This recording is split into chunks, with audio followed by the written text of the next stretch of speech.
Bem, hoje a gente vai falar sobre organologia vegetal. É uma parte da biologia que vai estudar, então, as partes da planta. Nesse caso, raiz, caule e folha. Então, a gente vai entender a organização e os subtipos, que a gente tem em cada um deles, tá? Vamos lá? Então, tá aqui organologia vegetal. Então, é a área da biologia que vai estudar as partes da planta, raiz, caule e folha, de modo separado, para entender quais são as estruturas que formam essas divisões e quais são os tipos que existem de acordo com o habitat que essas plantas vivem. Então, a gente tem aqui o conjunto de órgãos que a gente vai estudar, né? Lembrando que a histologia estuda tecidos, conjunto de tecidos formam órgãos. Então, agora a gente está estudando o órgão que é o nível acima. No caso da planta, a gente tem três: raiz, caule e folha. Se a gente estivesse falando do ser humano, teriam muito mais, tá? E quais são os órgãos que a gente começa a falar? Então, pela raiz, segue assim para o caule até chegar na folha. No caso da raiz, ele é aclorofilado, ou seja, ele não tem clorofila, porque ele não realiza fotossíntese. Então, a gente vai encontrar clorofila somente nas folhas, tá? Normalmente está abaixo da superfície, mas a gente pode encontrar raiz aérea, tá? A gente vai ver isso mais para frente. E tem diversas funções. Fixar a planta no solo é o mais óbvio, que é o que a gente sempre fala. Absorver água e sais minerais também. A gente tem aqui as partes da raiz, que são responsáveis cada uma por um processo específico. Então, a zona de ramificação, que é o número 5, é onde ocorre a formação das raízes laterais. Então, é onde crescem as raízes laterais para ocupar mais espaço dentro do solo. A gente tem a zona pilífera, que tem os pelos absorventes, que é o número 4, que são responsáveis, então, pela absorção de água e de sais minerais. A gente tem uma outra zona, que é chamada de alongamento celular, que é normalmente onde a raiz cresce. Então, é a parte onde a gente não tem nada, além de um aglomerado de células que permite o crescimento dessa raiz. Ainda assim, embaixo dessa zona, a gente tem a zona de multiplicação celular, que está associada às divisões mitóticas, onde vai acontecer a mitose. É nela que a gente encontra o meristema, que eu falei na outra aula para vocês. E, por fim, o número 1, a gente encontra a coifa. A coifa é a parte que vai abrir caminho, digamos assim, para a raiz crescer.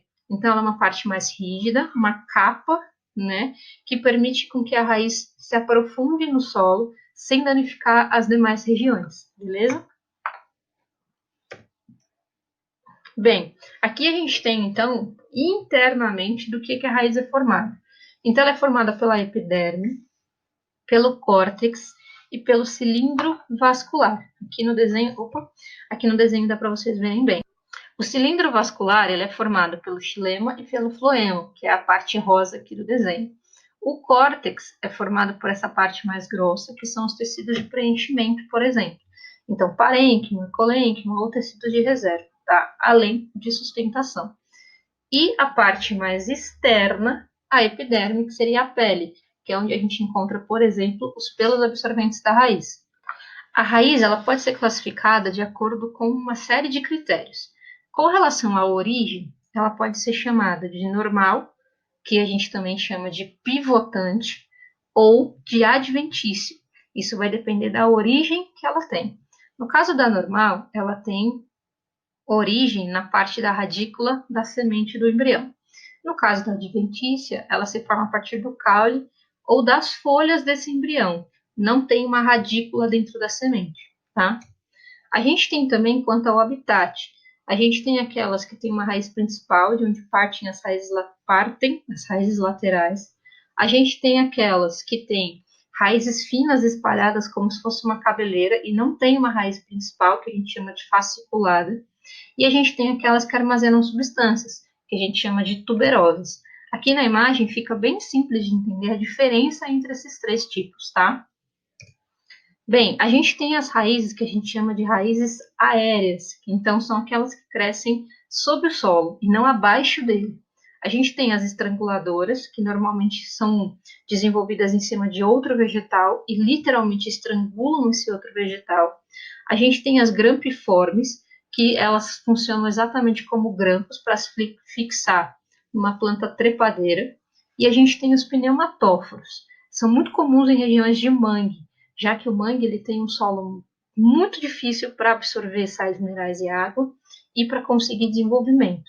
Então, são muito comuns encontrarmos essas raízes em mangues, tá?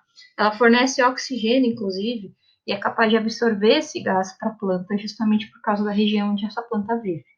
Além dessas três, a gente tem outras que também são aéreas, que estão aqui, que são muito conhecidas, tá?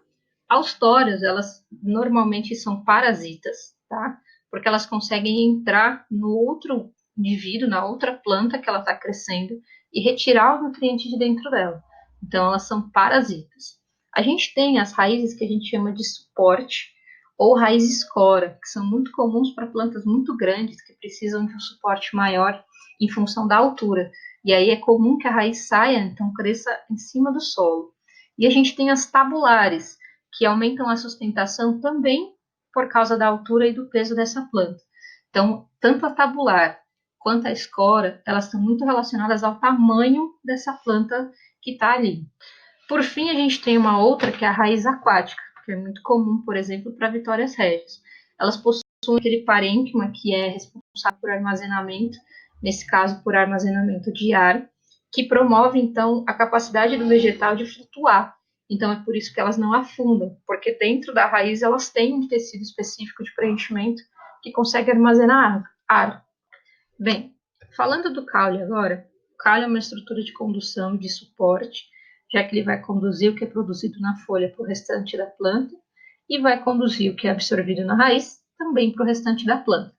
Assim como na raiz, a gente encontra divisões específicas, então ele também tem uma epiderme, que é uma pele, né, uma parte mais externa, ele tem um córtex, que é formado por células do tecido do parênquima e do polênquima, que são de preenchimento e armazenamento, por exemplo.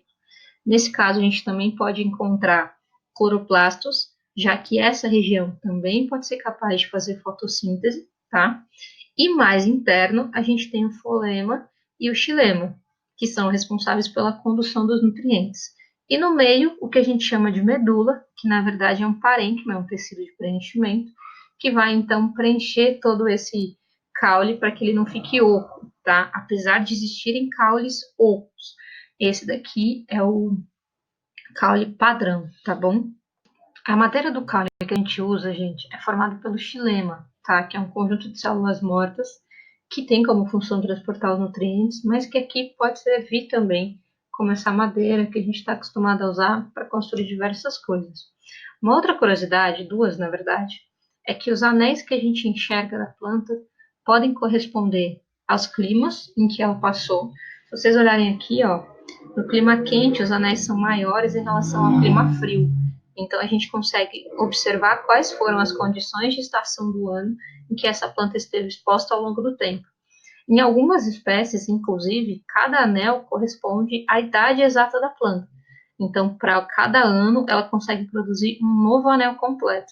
Então, isso faz com que a gente consiga identificar as condições ambientais que essa planta se expôs e a idade que essa planta possui. Então, é uma curiosidade bacana que é muito utilizada, inclusive, para estudos de ambiente, até para processos de evolução.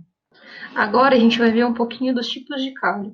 A gente tem os caules que a gente chama de eretos. E aqui tem a tronco, o haste, o estipe e o colmo. A diferença é a forma em que eles se organizam, a largura e se eles são, por exemplo, ocos ou não. Se eles apresentam crescimento lateral ou não, tá? Então, os caules eretos são os mais comuns da gente encontrar. Aqui tem as fotos deles para vocês verem, que são os caules mais tradicionais e que tem por diferença o tamanho, a espessura e a composição interna, tá? A gente tem também os caules trepadores, que assim como a raiz conseguem crescer sobre outros, aqui a gente também pode chamar de grampiforme, assim como nós encontramos na raiz também, e servem inclusive para auxiliar a planta na fixação em cima de outro vegetal ou da parede, enfim, de um suporte que ela precise. A gente tem os caules que são os rastejantes.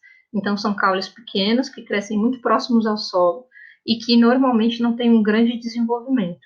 Dois exemplos muito simples para a gente entender é o caso da abóbora, que a gente chama de sarmento, porque tem uma única raiz, e o estolão, que apresenta vários pontos, ou seja, várias raízes ao longo da sua extensão, que é o caso do morango.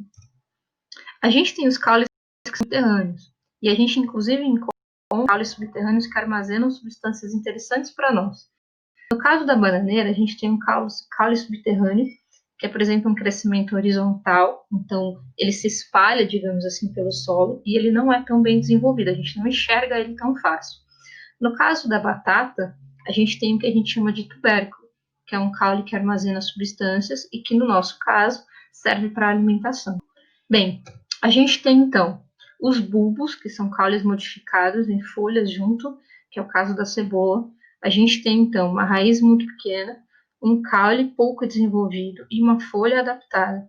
Nesse caso, o desenvolvimento do caule é quase que imperceptível para a gente e pode ser consumido. No caso do alho, a mesma coisa. Se a gente olhar no desenho, como o alho se desenvolve, o alho, na verdade, é um caule e não um fruto ou uma estrutura anexa, tá? Por fim, a gente tem o caule aquático, que assim como a gente encontra na raiz, a Vitória régia também se adapta a isso, e assim como na raiz, aqui a gente também tem o acúmulo de ar pelo parênquima, para facilitar a respiração e a flutuação da planta, tá? E as últimas adaptações que a gente vai comentar agora são adaptações em relação à reserva de água, economia da água, ou a proteção contra polinizadores e predadores de maneira geral, que são os espinhos, os acúlios, que tem um formato um pouquinho diferente, que parece bastante espinho, os cladódios e os filocládios. Todos eles são muito parecidos com o que a gente chama genericamente de espinho, e todos servem, inclusive, para reduzir a perda de água, para reduzir a predação e para reservar a maior quantidade de água do ambiente. Então, o que varia aqui é o formato, o tamanho e o tipo de espécie onde a gente encontra. Bem, essa primeira parte, então, a gente vai falar sobre a raiz e o caule. Ainda falta a folha, mas aí a gente fala no parte 2, tá bom? Até lá!